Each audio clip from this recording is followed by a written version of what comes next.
Bapak Iyo.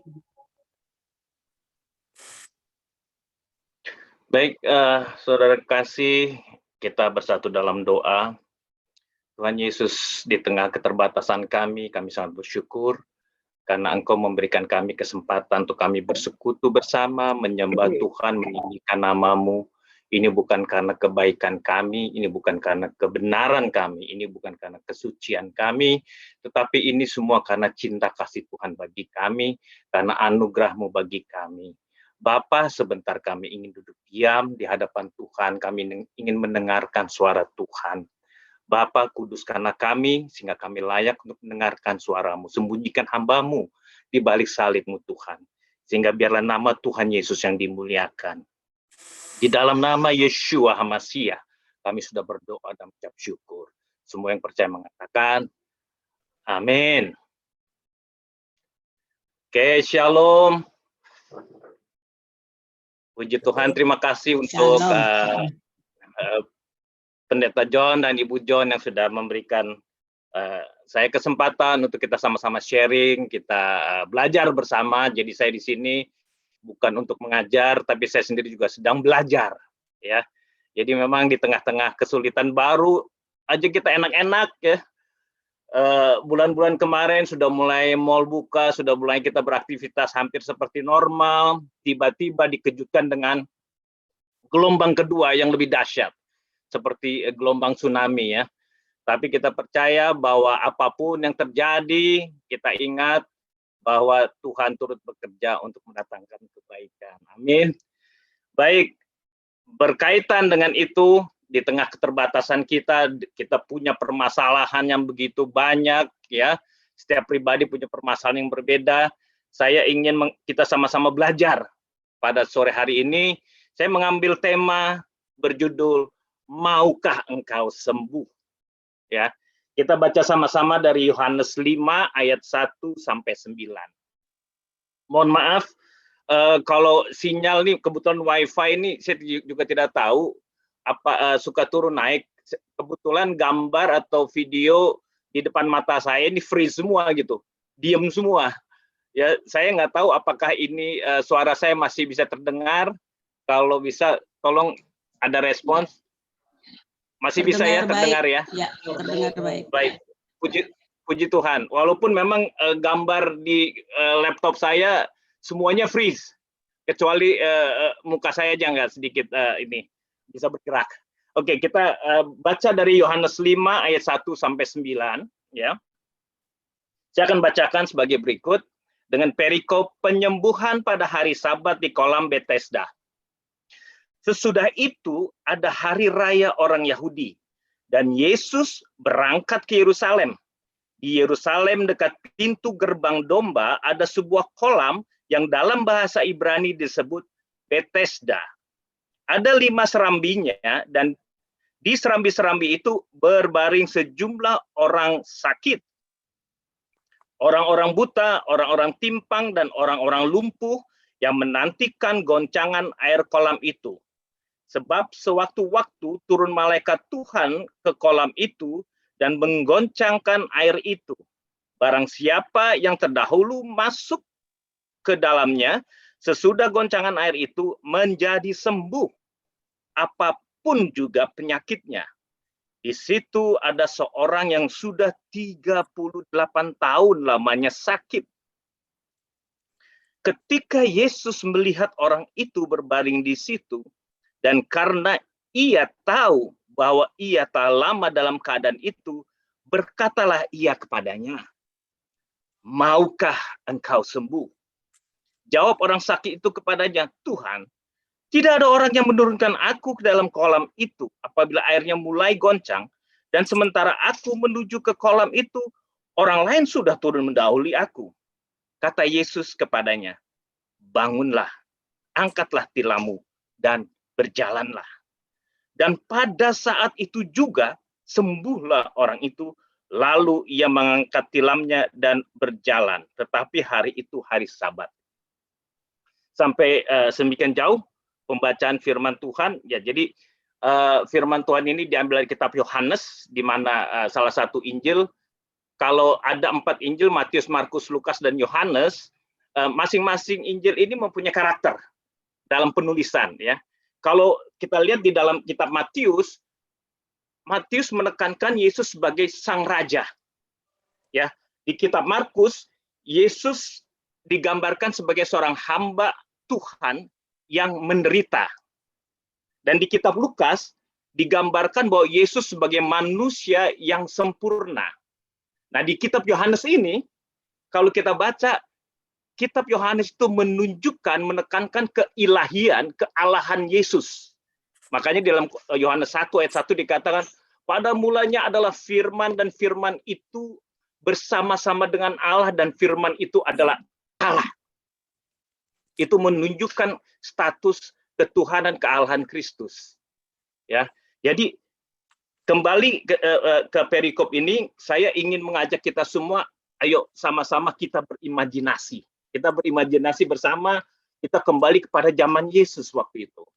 Jadi waktu itu Yesus dikatakan bahwa sesudah itu ada hari raya orang Yahudi, tidak dikatakan hari raya apa, tapi itu jatuhnya pada hari Sabat, ya. Sehingga Yesus tidak dikatakan juga secara eksplisit bersama murid-muridnya datang ke Yerusalem.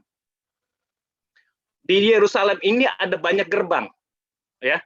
Yesus masuk ke dalam namanya satu gerbang, gerbang domba. Di situ ada gerbang mata air, ada gerbang kuda, ada beberapa gerbang lama, ya. Jadi ada beberapa gerbang, ya. Tapi Yesus masuk melalui gerbang domba, ya. Melalui di gerbang domba itu ada suatu tempat yang namanya Betesda. Itu adalah sebuah kolam, ya, tempat orang biasa mandi ataupun baptis di situ. Tapi dia bukan tempat kolam untuk air minum, tapi untuk mandi atau baptisan. Dan di sekitar kolam itu ada serambi, ya. Betesda dalam bahasa Ibrani, bet artinya rumah. Kemudian Chesed artinya mercy, kemurahan. Jadi Betesda artinya house of mercy, rumah kemurahan hati, ya. Jadi di situ ada 5 serambi, di mana atau pelataran, ya, di mana di situ banyak berkumpul baik gelandangan, nomaden, yang orang yang kekurangan, mereka tinggal di situ bersama juga orang-orang sakit yang ada di situ. Dan konon cerita bahwa kolam Betesda itu sewaktu-waktu airnya bergejolak. Kenapa? Dikatakan di sini bahwa sewaktu-waktu malaikat Tuhan turun. Ya. Kemudian terjadilah mujizat. Setiap orang yang pertama kali masuk ke dalam kolam itu pasti sembuh, apapun penyakitnya. Jadi kayak obat panacea, ya, disebut obat panacea itu, obat itu menyembuhkan segala penyakit. Demikian juga kolam itu. Ya, orang pertama masuk sembuh. Ya. Kemudian Yesus berjalan, ya, di serambi itu, melewati serambi itu. Kemudian dia melihat seseorang yang sakit terbaring. Ya, kenapa dia mampir ke orang itu? Dia melihat kenapa Tuhan Yesus tidak menyembuhkan semua orang yang ada di serambi itu? Tidak. Dia hanya melihat pada seorang itu. Karena dia tahu bahwa orang itu sudah mengalami penderitaan sakit selama 38 tahun. Kalau bahasa Inggrisnya dia katakan sakit itu infirmity. Infirmity itu sakit, suatu kelemahan fisik. Ya, jadi atau bisa dikonotasikan sebagai lumpuh. 38 tahun, coba saudara-saudara kekasih bayangkan, dia berada di situ selama 38 tahun dengan kondisi yang lemah, tidak berdaya. Kalau dia umurnya 40 tahun, berarti dari umur 2 tahun dia sudah di situ. You can imagine betapa menderitanya orang tersebut. Tidak bisa pergi kemana-mana. Tidak bisa pergi ke mall, tidak bisa jalan-jalan. Ya puji Tuhan kalau kita sampai saat ini walaupun terbatas, kita masih bisa berinteraksi, kita masih bisa ketemu orang, masih bisa berjalan ke sana ke mari, paling tidak ke Indomaret ke depan. Ini orang ini 38 tahun berbaring. Jadi he spend the whole life di pelataran itu. Ya menurut saya seperti pengalaman Pak John juga, Bung Freddy juga, dan saya, kalau kita belajar di University of Rutan Cipinang atau Lapas, ya, waktu itu rasanya jalannya lambat sekali gitu. Jangankan 1 hari, 1 jam aja terasanya kok ini waktu lambat sekali jalannya. Kapan ini selesai ini hukuman ini? Saya harus menjalani hampir 3 tahun, 2,8 tahun. Apalagi Bung Freddy mungkin lebih lama, ya. Tapi orang ini, you can imagine 38 tahun di tempat yang sama, hari-hari hanya mengharapkan dia bisa sembuh. Jadi betapa berat beban dia. Bukan hanya sekedar fisik yang sakit, tetapi mental dia juga udah mulai lemah. Oleh karena itu Tuhan Yesus datang kepada dia. Maukah engkau sembuh? Akhirnya, akhir cerita ini bahwa akhirnya orang tersebut disembuhkan oleh Tuhan Yesus secara mujizat. Dari cerita ini, saudara-saudara kekasih, saya ingin mengajak kita sama-sama belajar bahwa kita melihat ada 3 hal tentang Tuhan. Ya, hal yang pertama kita lihat di ayat 6, ya. Kita lihat di ayat 6, ketika Yesus melihat orang itu berbaring di situ, dan karena ia tahu bahwa ia telah lama keadaan itu, berkatalah ia kepadanya, maukah engkau sembuh? Jadi saya ingin menggarisbawahi, kita belajar tentang Tuhan dari perikop ini. Pertama, 1, ia tahu. Dari mana Tuhan Yesus tahu? Apakah ada orang yang membisikkan dia? Wah, ini orang ini. Saya hampir tidak mendapatkan informasi itu di firman. Jadi yang pertama yang kita harus tahu, bahwa Tuhan tahu penderitaan kita. Masalah apapun yang kita alami, betapa berat masalah itu yang kita gumuli. Sekian lama kita sudah gumuli. God knows. Jesus knows. Tuhan tahu. Ya. Jadi tidak ada satu orang pun yang lepas dari masalah. Mungkin masalah saya tidak seberat masalah Bung Freddy. Masalah Bung Freddy tidak seberat masalah Bu Ros tadi. Ataupun, tetapi setiap orang mempunyai salib masing-masing. Mungkin dari kita juga punya masalah yang sudah lama kita gumuli, bahkan bertahun-tahun, berpuluh-puluh tahun. Tuhan belum menjawab. But one thing you know, satu hal yang harus kita tahu. God knows. Tuhan tahu masalah kita. Hal yang kedua yang kita pelajari tentang bagaimana kondisi atau karakter Tuhan di sini. Yang kedua di ayat 6 tadi. Ya. Kita lihat di sini bahwa Tuhan bertanya, maukah engkau sembuh? Buat saya berpikir, kenapa kok Tuhan tanya? Karena sebelum di ayat statement sebelumnya dikatakan, iya tahu. Kalau udah tahu, kenapa dia tanya? Itu yang seperti saya ngomong sama Ko David, cerita masalah bisnisnya, mungkin dia kekurangan modal. Terus saya tanya, dari omongannya saya tahu dia kekurangan modal gitu. Kemudian saya tanya, maukah engkau modal? Ya udah pastilah. Gitu loh. Ya. Tetapi yang ditekankan sini harus kita lihat bahwa orang itu sudah 38 tahun sakit berbaring di situ, ya, dengan harapan setiap saat dia bisa sembuh. Dan pada saat itu saya yakin kondisinya bukan masalah fisiknya saja, tetapi masalah jiwanya, mentalnya sudah sangat down. Kenapa? Karena keterbatasan dia, sehingga dia tidak bisa berlomba masuk ke dalam kolam, itu membuat dia frustrasi. Tuhan tahu, dia dalam titik nadir keputusasaan. Oleh karena itu Tuhan memberikan harapan baru. Maukah engkau sembuh? Jadi pertanyaannya bukan berarti Tuhan tidak tahu, Tuhan tidak mau, tapi Tuhan ingin memberikan kepada dia suatu harapan. Artinya apa? Di dalam Tuhan selalu ada harapan. Amin. Tuhan selalu memberikan kita harapan, dan tidak pernah kecewa. Tuhan tidak pernah mengecewakan kita. Jadi dua hal. Hal pertama, Tuhan tahu masalah kita. Hal kedua, Tuhan selalu ada harapan di dalam Tuhan. Yang ketiga tentang Tuhan. Kita baca ayat 7. Jawab orang sakit itu kepadanya, Tuhan, tidak ada orang yang menurunkan aku ke dalam kolam itu. Apabila airnya mulai goncang, dan sementara aku menuju ke kolam itu, orang lain sudah turun mendahului aku. Jadi lucu. Jadi Tuhan tanya kepada orang itu, maukah engkau sembuh? Lalu orang itu bilang apa? Ini adalah pertanyaan simple. Yes, no questions. Pertanyaan iya atau tidak. Oh ya, Tuhan, saya mau. Selesai urusan. Tapi dia tidak menjawab itu. Dia menjawab bahwa Tuhan, tidak ada orang yang menurunkan aku ke dalam kolam itu. Apabila airnya mulai goncang dan sementara aku menuju ke kolam itu, orang lain sudah tutup. Artinya apa? Orang itu mengharapkan Tuhan Yesus membantu dia untuk menolong dia masuk ke dalam kolam pada saat air bergoncang.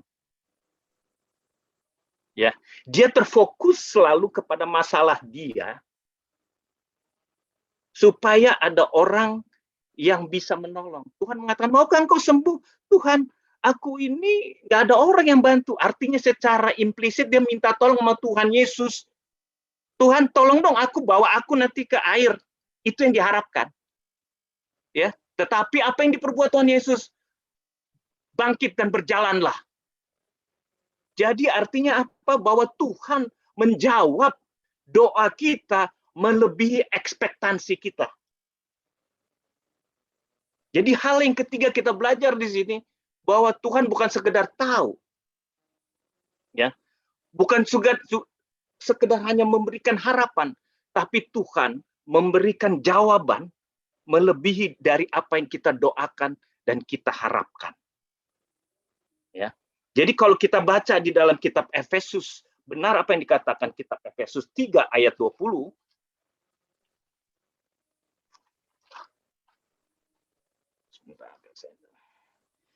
Efesus 3 ayat 20 mengatakan, bagi dialah yang dapat melakukan jauh lebih banyak daripada yang kita doakan atau pikirkan, seperti yang ternyata dari kuasa yang bekerja di dalam kita.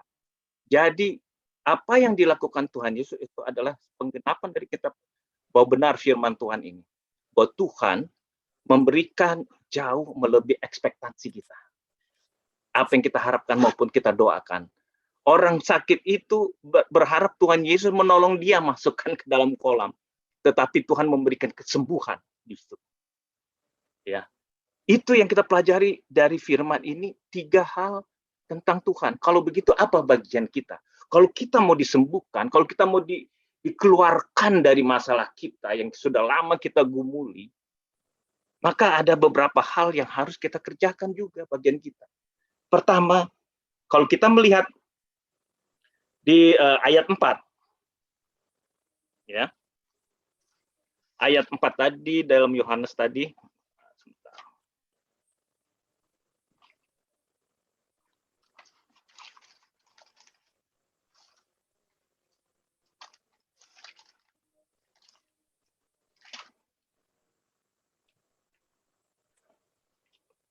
ayat 4 mengatakan, sebab sewaktu-waktu turun malaikat Tuhan ke kolam itu dan menggoncangkan air, barang siapa yang terdahulu masuk ke dalamnya, sesudah goncangan air itu menjadi sembuh apapun penyakit. Artinya apa? Bahwa di sini terjadi kompetisi. Bahwa di sini terjadi siapa cepat dia dapat. Ya. Artinya apa? Di dalam situasi yang sangat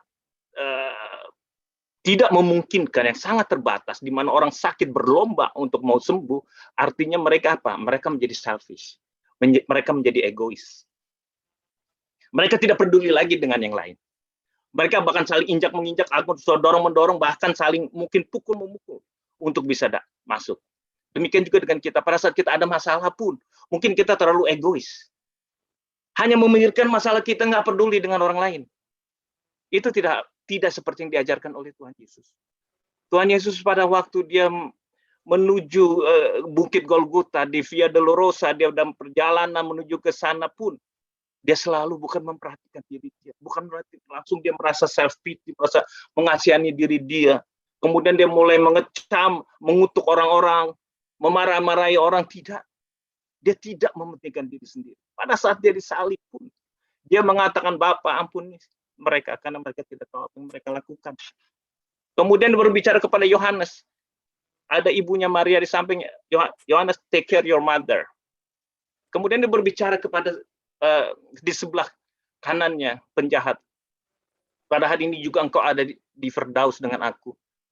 Pada saat di dalam penderitaan, masalah yang besar, dalam menghadapi maut, Tuhan Yesus tidak pernah memikirkan diri sendiri. Tapi kalau kita lihat di cerita ini, orang berlomba. Demikian juga dengan kita. Mungkin kita pada saat kita lagi dalam kondisi masalah, tiba-tiba ada teman, mungkin ada pendeta, ada teman seiman minta tolong kita, aduh sorry. Saya sendiri ada masalah, saya nggak bisa bantu, saya begini. Kita kecenderungan ke self-centris. Tapi itu tidak menjadi cermin yang Tuhan Yesus sudah memberikan teladan buat kita. Artinya bagian kita yang kita lakukan pertama, kita harus tetap menjaga kepedulian kepada sesama kita. Kalau kita mau keluar dari masalah kita harus tetap menjaga kepedulian kita terhadap sesama kita, ya.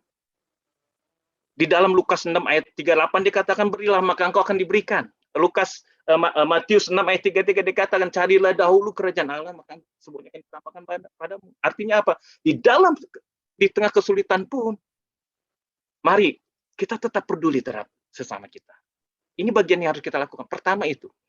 Yang kedua, di dalam ayat 6 dikatakan bahwa Yesus berbicara, maukah engkau sembuh? Kenapa begitu? Tuhan sebenarnya bertanya itu juga punya maksud kepada orang sakit itu. Kenapa? Supaya dia mengalihkan perhatiannya kepada masalah dia, kepada Tuhan Yesus. Itu namanya distract of attention, pengalihan perhatian. Karena dia selalu hanya memusatkan pikiran dia kepada masalah dia. Terus bagaimana solusinya? Hanya itu yang dia pikirkan. Dia tidak melihat Tuhan, dia tidak berfokus pada Tuhan. Oleh karena itu Tuhan kata, maukah engkau sembuh? Supaya orang itu melihat kepada Tuhan Yesus. Ya. Supaya kalau kita persepsi kita ini menentukan bagaimana kita bersikap. Saya ingin memberikan contoh sederhana aja, kalau kita baca di dalamnya, kita nggak usah baca, tapi kita tertulis dalam 1 Samuel 17, ayat 45-47, bagaimana Daud menghadapi Goliat. Ya. Sebenarnya Daud pada waktu itu umur 17 tahun, masih unyu-unyu lah. Ya. Masih 17 tahun, tinggi Daud itu mungkin 170 cm. Ya, 1,7 meter. Goliat di atas 3 meter. Mestinya Saul tuh mungkin bisa sampai 190 meter. Mestinya Saul yang menghadapi Goliat. Tapi kenapa Daud yang menghadapi Goliat? Masalahnya sama, menghadapi Goliat. Tapi Saul tidak berani, Daud berani. Dan Daud menang. Perbedaannya di mana? Perbedaannya di sini. Di persepsi kita.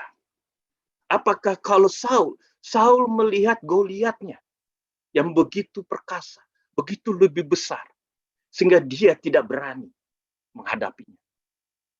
Daud, dia tidak melihat Goliatnya. Saya senang perkataan Daud, engkau datang dengan membawa pedang, tombak, segala macam. Aku datang dengan nama Tuhan, dengan nama Allah.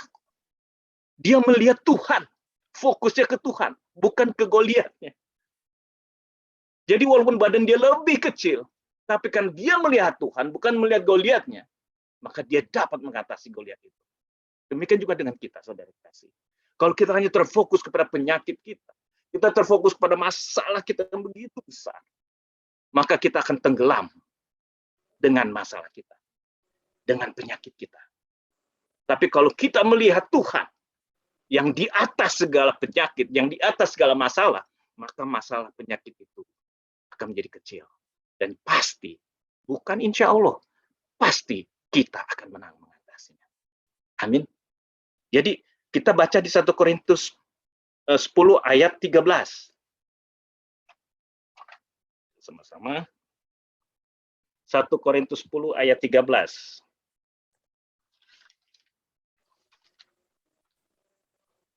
Di sini dikatakan bahwa pencobaan-pencobaan yang kamu alami ialah pencobaan-pencobaan biasa yang tidak melebihi kekuatan manusia. Sebab Allah setia dan karena itu ia tidak akan membiarkan kamu dicobai melampaui kekuatanmu. Pada waktu kamu dicobai, ia akan memberikan kepadamu jalan keluar sehingga kamu dapat menanggungnya. Jadi firman Tuhan jelas bahwa oke, kita semua mengalami masalah, tapi jangan kita terfokus kepada masalah itu sehingga masalah itu menjadi lebih besar daripada Tuhan. Sehingga kalau kita melihat pada masalah itu, maka kita akan tenggelam di dalam masalah itu. Tapi kalau kita fokus kepada Tuhan, maka masalah itu akan menjadi kecil. Dan kita pasti menang atas masalah itu. Itu hal yang kedua. Jadi hal yang pertama tadi adalah kita tetap memberikan kepedulian walaupun kita dalam masalah. Yang kedua, kita fokus kepada Tuhan, bukan kepada masalah. Yang ketiga, di ayat 7, ya, orang ini selalu berkata, jawab, Tuhan, tidak ada orang yang menurunkan aku ke dalam kolam. Itu apabila airnya mulai goncang, dan sementara aku menuju ke kolam itu, orang lain sudah turun mendahului aku.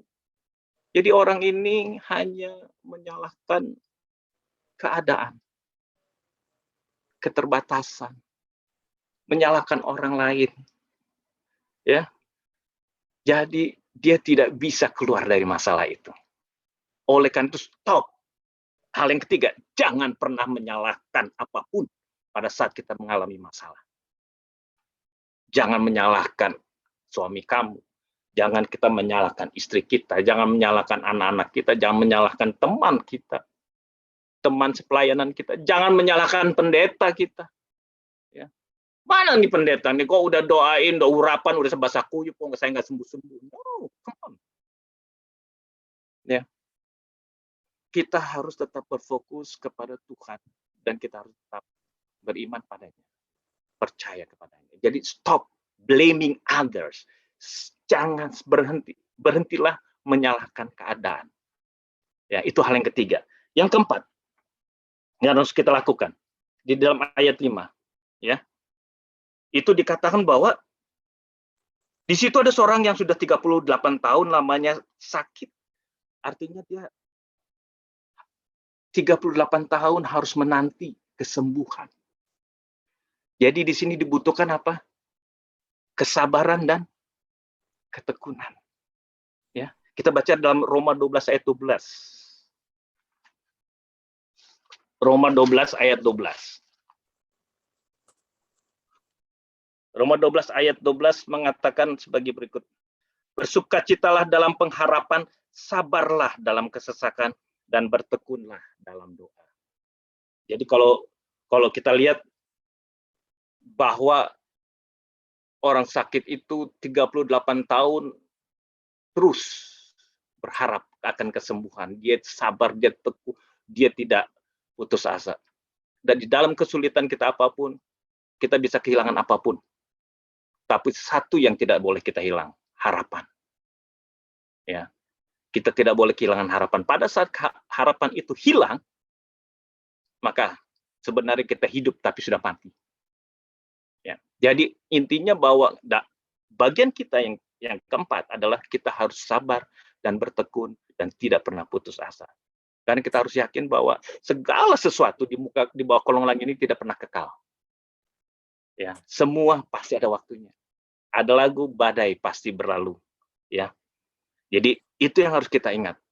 Pasti badai ini berlalu. Yang kelima, yang terakhir, apa yang kita harus lakukan? Ya kita lihat di ayat 8. Masuk ke ayat 8.